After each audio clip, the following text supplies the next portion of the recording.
Yes, man. DJ Sherry, innit? Yeah, yeah. Oh, sorry, I don't know if you got a question. You got anything you want to ask?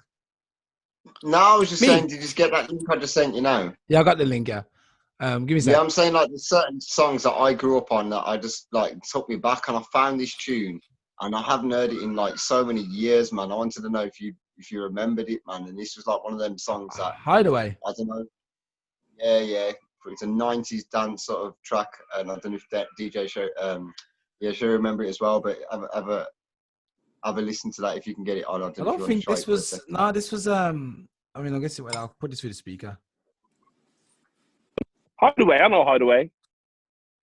Oh, 90s. DeLacy. Do you know that? Does that ring a bell, DJ Sherry? DeLacy. I know Hideaway.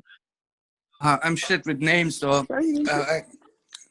We can't hear that, you know, by the way, Alstallio. I can't, it's not loaded. My internet's like really, really bad at the moment. I'll try and get it on in a bit. I am, man. So what was like the songs that have really like blew you away, that just made you have to go into music, or the one that you really want to get on when you man, there's so many of them. Like, wow. Okay. I've got a more specific question. Obviously, you've been doing what you've been doing for a long time now. So if you was going to show somebody maybe in 2 or 3 tracks that you are a music connoisseur and that you understand, you know, you've got the A-list, what would you play? Pressure. Credentials. Yeah, wow. Boy, Simon, that's out of order, man. What kind of question is that, man? You've never been a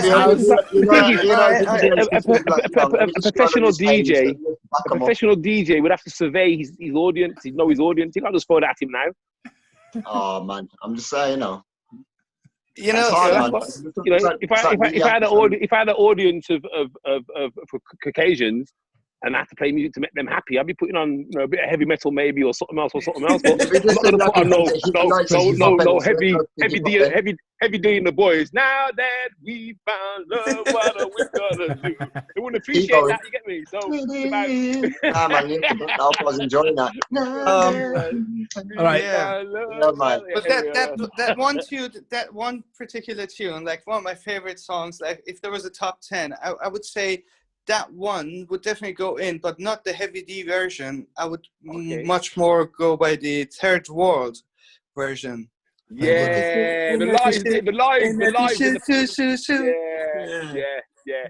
When I heard that, I think I heard it. It might have been on a radio, or it may be even a record, and it's live, and you can hear the crowd, and you can feel that, feel the actual atmosphere of where they're playing. I think it might be a stadium or something, but yeah. But man, there's some of the still. I mean, still one of my still alive favorite artists, of course, Stevie Wonder. Like, it's really hard to top that one. But from the new artists coming up, is nothing that has blown me away. Like what is happening right now is just. I think they're musically dyslexic. I think music today. I think it has no. I think the thing is, you got to look. I mean, the thing is empty, man. I used to listen to acid music. Now, if I was to put on an acid tune now, but that's empty too. Listen, but there's certain tunes that I'd be like, my head would be bouncing. We could be like, yeah, man, I remember. You know, them proper acid. Yeah, but you had to take something to be. No. I was listening to that when I was 14, man. That's the thing, this is the music that defines them. The thing is, the way to define this music today is, will we still be listening to it in 10 years' time? And the reality is we won't, because right now, if you put on certain tracks from the 80s, 90s, some of the noughties, people could get up and start, you know, there's even kids who are like 7, 8 who are dancing to tunes that we were listening to when we were 7 and 8 or between our teens. Yeah. So, you know, I don't think they don't realise. The funny thing is, Nigel, is that they don't actually realise that we know these songs and that other people sang them usually. Like, it's probably been covered 2, 3, 4, 5 times. Yeah. They go, oh, have you heard that tune by, you know, Dizzy Rascal and that? And then it'll be like, well, what song? You know, Money Talks. And I'm like, what are you on about, man? Like, that tune came out like 30 years ago. Yeah. Dirty Cash. You want to see about Dirty Cash and that? Like, are you going to try and tell me my mum made the tune and that? Like, it just makes me laugh, you know, like. But it's the same even when we was growing up, we listened to a Simply Red tune and think it was like a, I don't know, like an original, it'd be a cover, you know. And Paul Yeah. Young was the Well, master. even UB40 for a long time, I thought that they did all their own tunes. I was like, yeah, man, they're wicked, you know. I mean, I found out that 95% of what they do is covers. It's like, oh, Yeah. Even Red Wine it was sung by Dolly Parton for Backside, man. Yeah. I'm not going to say I know one of them, so I know one of them, so I'm going to not say nothing. I'm going to keep going to be diplomatic. No, man, they're good. What they do is good. Can't knock it. But Maxi Priest was better. I love Maxi Priest. Strolling along with my babe. I'm pretty sure Nigel's trying to get a record deal today. Such a feeling. You ain't gonna get no record deal, man. I seem like I seem like I'm in Labour. That's true. Okay, DJ Sherry. Yes. So you ended up working with a lot of artists in this, I guess, in the American hip hop scene, and also you managed to get in touch with a guy who's pretty well known, and you became his local DJ, if I understand, for Germany at least. You became his German DJ. Do you know what I'm talking about? Talking about Prince. Yeah, you was the DJ for Prince. I didn't even know that. Oh, all right. Then all right. So you're talking about Puff Daddy then? Yeah, I'm talking about Puff Daddy. Right. But I didn't know you was the DJ for Prince. Jesus. Yeah. No, Puffy was great experience though. I wasn't planned for the tour. Like when Puffy came out with the idea to promote his tour, with after parties in the clubs in like 12 important cities. Yeah. Worldwide was a marketing concept. To get the press and everything there, just to promote his album. Yeah. And he was always working with DJ Doo-Wop. That was like his man. Doo-Wop was Puffy's DJ. Okay. And for that tour, Doo-Wop became his wife was delivering a baby, so he's like, Sherry, I can't go on this tour. But because I was with a different record company at that point, Puffy didn't want to put me on the tour, so he started with another DJ. Mm-hmm. And the first show they had with this other DJ, he canceled it off after like 10 minutes. He left the club and he was like, all right, we're going to cancel the whole thing unless Doo-Wop is going to be able to come. And then Doo-Wop actually was like, Puff, man, you gotta try, like, Sherry is my mate, he can do it. And so then I ended up going for the first show which was in Wiesbaden. That was like the second show. Mm-hmm. And so I did the second show, and Puffy came right away. He came downstairs after I was like maybe 10 minutes. He came downstairs, and he didn't even tell his securities he was going to go to the DJ booth. So there was a big chaos because he just ran straight to the people. He actually knocked on my back, and he was like, dude, man, first of all, who the fuck are you? And can you come please on tour with me? Could you please do this tour with me? I was like, yeah, I'm Doo-Wop's mate. And so we from that moment we became friends. Like he is very large when it comes to business. He's really cool. He's really fair. And we did many other projects after that. Like at this other artist I was producing, who was supposed to be on Bad Boy, but then he had some trouble because of the shooting. We ended up going with a different record company and stuff, but he was always cool. He was always fair and very large. Yeah. Okay. That's man. Kind of achievement, man. That's a good thing to have on your resume. So wait there. I don't know about Prince. That's something that's new to me, because I know you. Prince, you never told me about Prince. I'm like, huh? Well, but it's of course, like for me, he was one of my biggest mentors, if you want. But the way I ran into Prince was quite freaky. It wasn't meant to be like. It wasn't planned. He just came into a club I was working that night, and everybody got excited. There were like Prince and his crew, and of course they got the VIP, and I was supposed to DJ that night, so I went outside and smoked a joint, and when I came back in, he smelled it, and then he said, yo man, like next time you go out, I'm sure some of my crew members would love to go with you. And I was like, oh yeah, we can go right away. So we went outside again, and we were smoking, and he was really nice. He was so humble. He would not look into my eyes and talk like with his head down until he was telling me about his new album.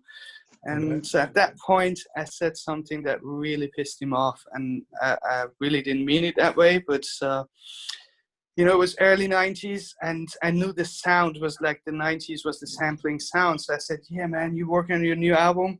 Mm-hmm. You should use some sampling sound. You should go for the sampling sound. Yeah. And man, this little guy, it seemed like he grew like a devil, and his voice became a lot. Seriously, he was like, you know, yeah, he had extendable heels in his shoes, you know. Yeah, but then he was like, he actually like kind of yelled at me, like, who the fuck you think you're talking to? Do you like, who even are you to tell me what to do? You know, like, yeah.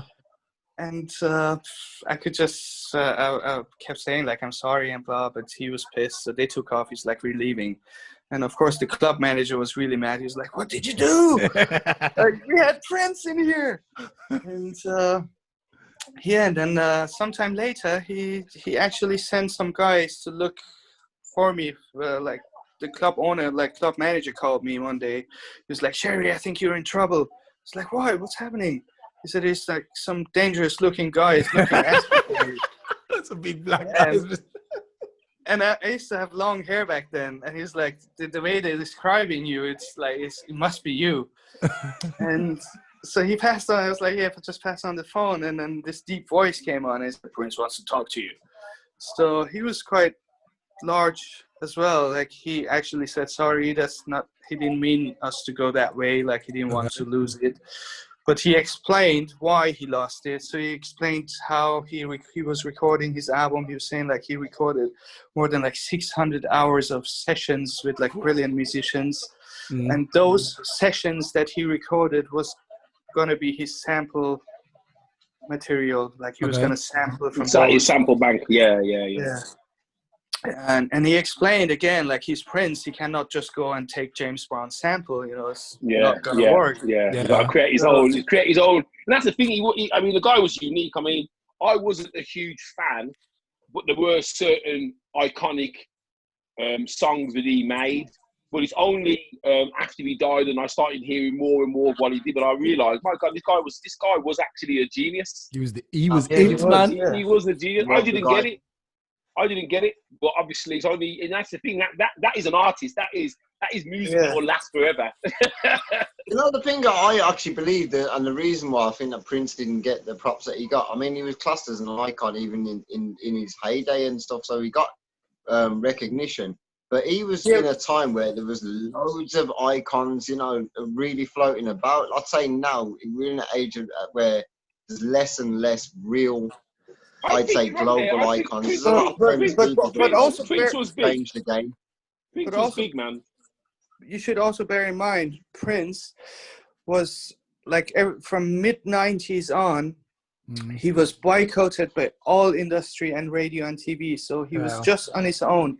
And still, Prince was running an 80 million industry every year. Like he was like turning over like 70 to 80 million each year, still being boycotted by the radio. And the nice thing about that as well is because I remember when he did go independent, and obviously the record companies at the time, doom and gloom, oh, you ain't gonna be able to do it. And it's good to see an artist who's been able to break away. We've seen it happen, you know, all our lifetimes, where they've broken away and they've actually become bigger, better. So you know, more that would explain, actually, that would really explain why we have puppets now, why we have the manufacture some puppets being the on the front line, because I mean, like I said, I have nothing against like John Legend, right?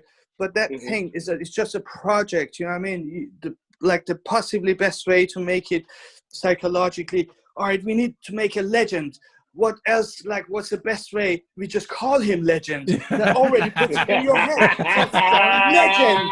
Yeah? But then John Legend can sing like, I mean, he's not the greatest singer.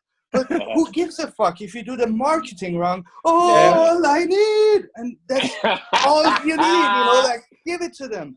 and that's where the marketing, where the business is going nowadays. So you don't really take it by like real talents. Like seriously, look at Pharrell. Pharrell put like over 15 million. How the fuck?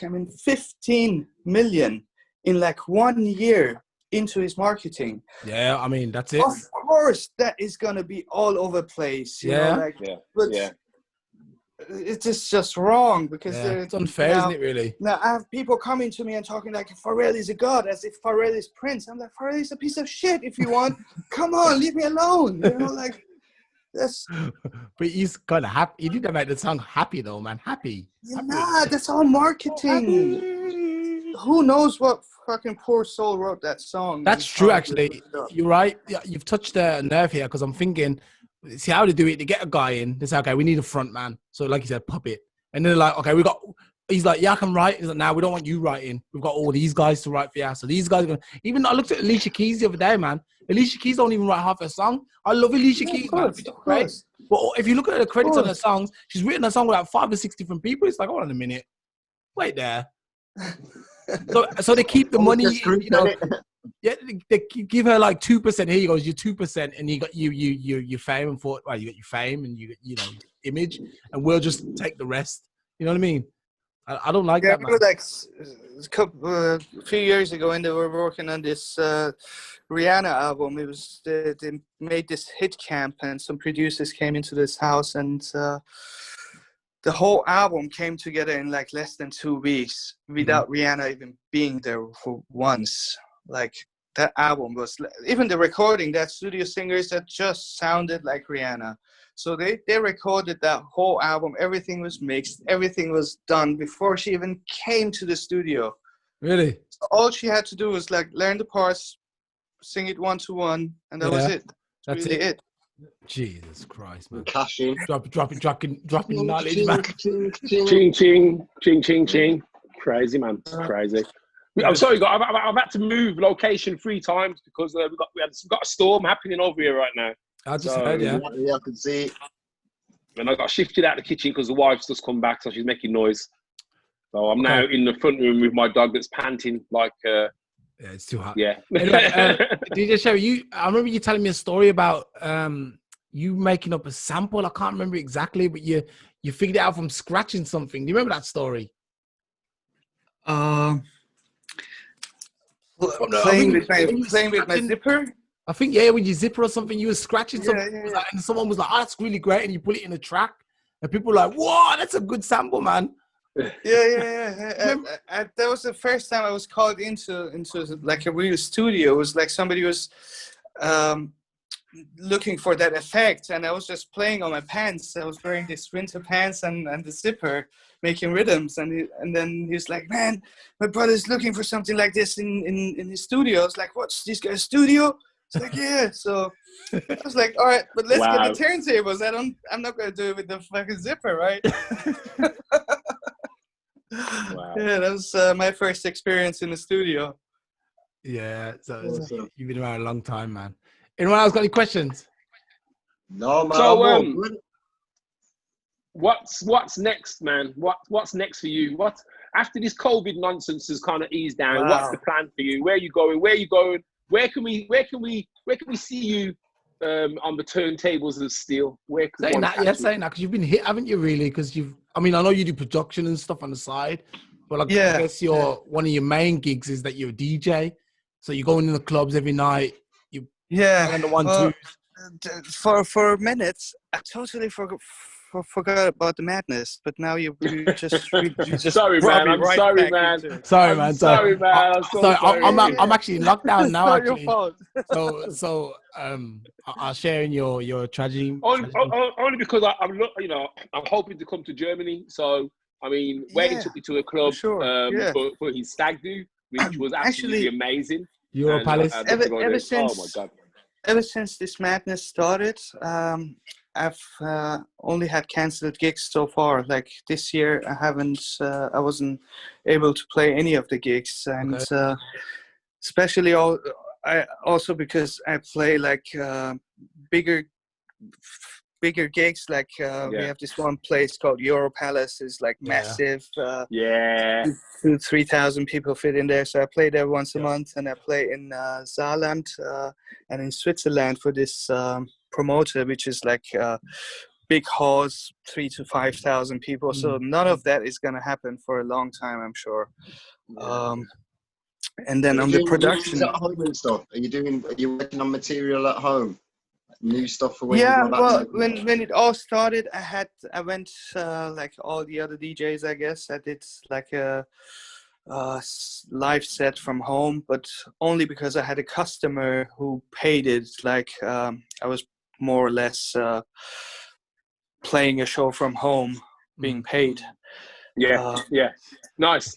That's good. Get that money. Get that money. Hey, you should think about that, actually.